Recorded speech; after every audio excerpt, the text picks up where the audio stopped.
देवों के देव महादेव जी की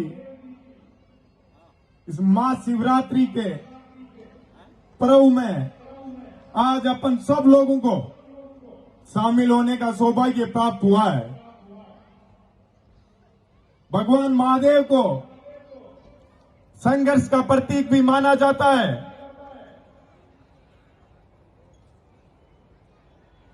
आज अपन उन सभी देवी देवताओं की पूजा करते हैं जिन्होंने समाज में बुराइयां खत्म करने का कार्य किया। भगवान महादेव तो वो भगवान है जिन्होंने कई अवतार लेके समाज के अंदर बुराइयों को खत्म करने का कार्य किया। महाराष्ट्र के अंदर इस पूर्णा की धरती पे राजस्थान के तपते हुए धोरू से आप लोग यहां आए, खून पसीना बहाके आज यहां के उद्योग धंधों में विकास में आप लोगों ने अपना अहम योगदान दिया है। यहां के लोगों को, यहां की धरती को अपनी मातृभूमि मानते हुए, यहां के लोगों को अपना परिवार मानते हुए आप लोगों ने सेवा किए, उद्योग धंधे करके इस बेरोजगारी के जमाने में सैकड़ों लोगों को रोजगार देने का कार्य किया है। ये संपूर्ण मारवाड़ के लिए बड़ी खुशी की बात है कि आज जाट समाज के लोग मिलके इतना बड़ा आयोजन कर रहे हैं। अपन लोगों को भी सीखना चाहिए कि जिस प्रकार से भगवान महादेव ने जब समुद्र मंथन हुआ था और जब बात आई थी जहर पीने की, तो सबने अपने पांव पीछे कर लिए। भगवान महादेव ने खुशी खुशी उस जहर को पी लिया। किसके लिए? इस धरती की रक्षा करने के लिए, देवी देवताओं की रक्षा करने के लिए। तो अपन लोगों को भी तैयार रहना चाहिए कि जब अपन बड़ी अपनी मंजिल की ओर बढ़ते हैं तो रास्ते में कई प्रकार के संघर्ष करने पड़ते हैं, कई प्रकार के षड्यंत्र का अपन लोगों को शिकार होना पड़ता है। लेकिन आगे बढ़ना है तो जहर के घूंट तो आप लोगों को पीना ही पड़ेंगे। तो संघर्ष से कभी हार नहीं माननी चाहिए, संघर्ष मजबूती से करना चाहिए। राजस्थान से सैकड़ों किलोमीटर आप लोग यहां महाराजा छत्रपति शिवाजी की धरती पे आके मजबूती से उद्योग धंधे किए हैं, समाज में नई मिसाल पेश की है। जिस प्रकार से महाराजा छत्रपति शिवाजी अपनी मातृभूमि से प्रेम करते थे, आप लोगों को भी ठानना चाहिए। जिस गांव, जिस ढाणी से आप लोग आते हो, उस गांव ढाणी को भूलना नहीं है। यहां आके बड़े उद्योगपति तो आप लोग बन रहे हो, लेकिन कितने उन गरीबी रेखा से नीचे आने वाले लोगों को ऊपर उठाते हो, जो उन गांवों के अंदर आपके रिश्तेदार हैं, आपके परिवार वाले हैं। भारत देश की स्थिति दिनों दिन पिछड़ती जा रही है। यदि उसका सुधार करना है तो अपन लोगों को, सबको मिलके ये बात तय करनी पड़ेगी कि प्रत्येक व्यक्ति को गरीबी रेखा से निकाल के बड़ी मंजिल की ओर लेके जाना है। अपनी उपलब्धियां थोड़ी कम हो जाएगी, लेकिन यदि संपूर्ण समाज विकास करेगा तो अपना देश और प्रदेश विकसित होगा। ये जो स्थिति आज दिनों दिन पिछड़ती जा रही है, वो बढ़ती चली जाएगी। क्या आप लोग ये अपना महत्वपूर्ण योगदान दोगे? दोगे कि नहीं दोगे? जोर से आवाज आनी चाहिए, राजस्थान तक ये आप लोगों की आवाज जानी चाहिए कि हाँ, महत्वपूर्ण योगदान मजबूती से देंगे। योगदान दोगे? माताएं बहनें भी यहां बैठी है, राजस्थान से अपने प्रदेश गांव ढाणी को छोड़ के इस प्रदेश के अंदर अपने परिवार को पाल रहे हैं। उन तपते हुए दौरों से आप लोग यहां आए हो। आप लोगों के माता पिता के सपने आपसे जुड़े हुए हैं कि वो साइकिल पे घूमते हैं, लेकिन अपने बच्चों को इस काबिल बनाने कि हवाई जहाज में सफर करे, बड़ी गाड़ियां लाए। तो उन लोगों का भी अपन सबको ध्यान रखना है मजबूती से। माता पिता भगवान का रूप है। आज ये कलयुग का जमाना है। गांव ढाणियों से लोग जाते हैं, बड़े उद्योगपति बन जाते हैं। जो माता पिता इस दुनिया के अंदर आप लोगों को, हम लोगों को लेके आते हैं, इस कलयुग के अंदर कई लोग उन माता पिता का मूल्य भूलते जा रहे हैं। यदि अपन माता पिता की सेवा करेंगे तो इस समाज के अंदर आने वाले जो पीढ़ी होगी वही तो अपने को देख के अपनी सेवा करेगी। किसान परिवार के लोग संघर्ष से भली भांति वाकिफ होते हैं।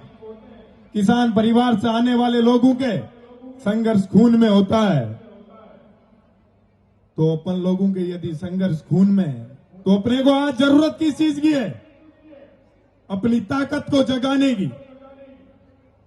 लोकतंत्र के अंदर जनता भगवान का रूप होती है। तो अपन सरकारें आती है, सरकारें चुनी जाती है। अपन लोगों को सोचना समझना चाहिए कि सरकारें किस प्रकार की होनी चाहिए।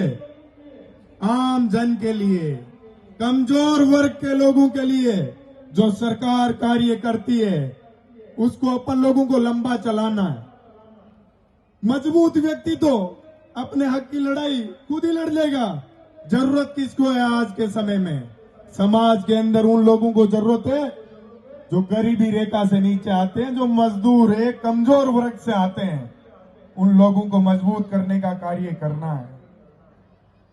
आज इस कार्यक्रम से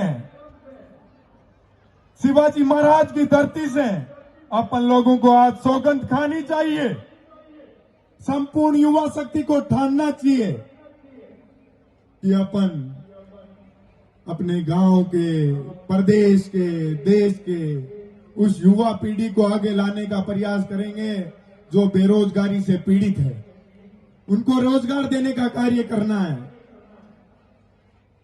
यदि देश के अंदर रोजगार मजबूत स्थिति पे रहेगा तो देश की हालात बड़ी अच्छी दिशा में जाएगी। मेरा तो ये भी मानना है कि अपन दिन प्रतिदिन यदि संघर्ष करके मजबूत मंजिल की ओर आगे बढ़ेंगे तो कोई माई का लाल पैदा नहीं हुआ जो अपने देश को कमजोर कर दे। ये बात अपन लोगों के जहन में होनी चाहिए। भगवान शिव संघर्ष का प्रतीक थे। समाज में उन्होंने बुराइयां खत्म करने का कार्य किया। उसी प्रकार से अपन लोगों को भी ठानना है कि नकारात्मकता खत्म करनी है और सकारात्मकता की ओर बढ़ना है मजबूती से। एक चीज हमेशा आप लोगों को भी ठाननी पड़ेगी कि उन भाई बहनों को आगे लाना है जो शिक्षा से वंचित रह रहे हैं। आज भी इस सदी के अंदर भी शिक्षा से कोई वंचित नहीं रहना चाहिए। आज अपन लोगों के पास संसाधन और साधन तो खूब है, लेकिन उनका उचित दिशा में उपयोग नहीं हो पा रहा है। इसलिए ये बात ठानने की जरूरत है कि उन गरीब परिवारों से आने वाले भाई बहनों को अपन लोगों को अच्छा पढ़ाना लिखाना है, शिक्षा का आधार मजबूत करना है। यदि वो लोग शिक्षित होंगे तो अपना रोजगार पैदा कर लेंगे। मैं तो खुद एक छोटे से गांव से आया था, एक किसान परिवार से राजस्थान की राजधानी में पढ़ने लिखने के लिए आया था। जब मैंने वहां मजबूत और पीड़ित स्टूडेंट्स को देखा तो मैंने ठान लिया था कि इन गांव ढाणी से आने वाले मेरे भाइयों बहनों को कभी कमजोर नहीं पड़ने दूंगा। इनकी आवाज को हमेशा बुलंद करने का कार्य करूंगा। तो कोविड काल जैसी महामारी के समय में भी मैं उन लोगों के लिए मजबूती से खड़ा रहा, पूरी ताकत लगाई कि किसी भी भाई बहन को यदि मेरी कहीं भी किसी भी समय किसी भी जगह यदि जरूरत पड़ रही है तो मैं उनकी आवाज बुलंद करूंगा हमेशा। और मैंने की। तो उसका परिणाम ये रहा कि जब मैं चुनाव लड़ रहा था तो किसी संगठन का या किसी बड़े राजतंत्र का सदस्य नहीं था मैं। मेरी लड़ाई आम किसान परिवार के मेरे साथी मजबूती से लड़ रहे थे। तो जब व्यक्ति ईमानदारी से मजबूती से कार्य करता है तो जनता आशीर्वाद देती है। मैं जयपुर से सैकड़ों किलोमीटर दूर चल के आया, फिर भी आज यहाँ की युवा शक्ति ने, भाइयों बहनों ने, बड़े बुजुर्गों ने मुझे पूरी ताकत से आशीर्वाद दिया। मुझे खुशी होती है कि मैं ईमानदारी से कार्य करता हूं तो आप लोग मुझे आशीर्वाद देते हैं। इससे दूसरे लोग भी सीखेंगे कि निर्मल ईमानदारी से कार्य करके लोगों के बीच में रहता है तो जनता उसको अपार आशीर्वाद देती है और प्यार देती है। तो अपन लोगों को भी मेहनत करनी चाहिए। मैं तो कहता हूं मेरे सामने जो चुनाव लड़े उनके लिए भी रास्ते खुले। आइए मेरे साथ मिलकर मजबूती से छात्र शक्ति के लिए कार्य कीजिए, क्योंकि अपने को इस देश के लिए जीना है, इस देश के सुनहरे भविष्य के लिए जीना है। यदि ये अपन लोग ठान लेंगे तो राष्ट्रीयता की भावना जगेगी। अपन लोगों को गरीब परिवारों के लोगों से, उनकी भावनाओं से जुड़ के आगे बढ़ाना है उन लोगों को।